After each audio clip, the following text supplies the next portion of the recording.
우리 중앙당에서 이제 내일부터 경선을 위한 여론조사에 들어가는데 김대중 정부, 노무현 정부라고 하는 명칭을 경력을 설명하면서 사용하지 못하도록 하는 잘못된 결정을 해서 제가 이것을 항의했습니다. 그랬더니 이제 두 분 후보가, 그러니까 세 후보가 합의하면 고칠 수 있다, 이런 답을 얻었습니다. 우리 모두가 존경하고 사랑하는 김대중, 노무현 두 분 대통령 정부에서 일한 사람을 그 정부라는 말을 못 쓰고 별칭이고 이칭인 국민의 정부나 참여정부만을 써야 한다는 것에 대해서 김대중 대통령은 취임하면서 우리 정부는 국민의 정부로 이름 붙이겠다, 그렇게 불러달라. 노무현 대통령 우리 정부는 참여정부로 명칭하겠다 했습니다. 공식 명칭을 쓰자는 게 선관위의 주장입니다. 저는 내 가치를 가지고 유권자한테 호소하는 것이 중요한 것 아닌가, 이렇게 생각합니다. 교육, 의료, 보건 분야에도 공공성만 강조할 것이 아니라 과감한 규제 완화로 경쟁력을 높여야 된다, 이렇게 얘기를 하셨습니다.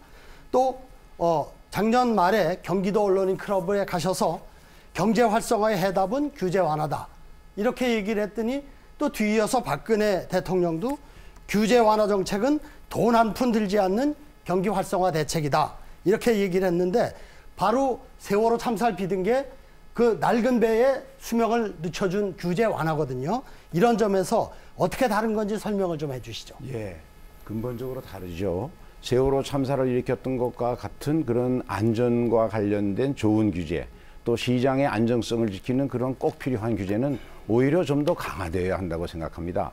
그러나 수도권 정비계획법의 규제처럼 지난 30여 년간을 수도권이 전체가 다 변했는데도 성장관리 권력 등 3개 권역으로 나누어서 일체의 모든 투자나 행동을 못하도록 묶어놓고 제대로 집행도 못하고, 그래서 나한 개발을 일으키는 이런 규제는 실제 현실에 맞게끔 고쳐주면서 이번에 세월호 참사 도중에 제일 먼저 안전대책을 발표를 하셨습니다.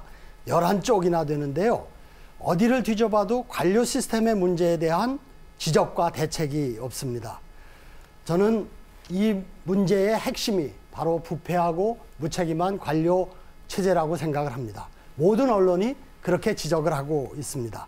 얼마 전에 박근혜 대통령은 국정원 보고 셀프 개혁을 하라 그랬습니다. 온 국민이 웃었습니다. 이번에 또 관료들에게 셀프 개혁하라고 하면 온 국민이 절망을 할 것입니다. 이번 세월호 참사를 지켜보면서 그 원인과 또 대책 지켜보면서 우리 국민 모두가, 우리 어른들 모두가 이 책임에서 자유롭지 못하다, 그래서 늘 모든 국민이 미안하다고 했습니다.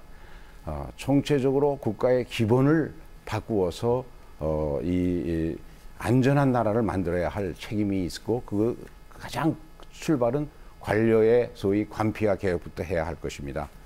예를 들면 그 낙하산 인사라든지 또 유착에 의해서 감독을 소홀히 한다든지 하는 것들을 전문가와 시민사회와 또 국민들의 의견을 존중해서 받아들이면서 관료제 개혁을 해야 할 것입니다.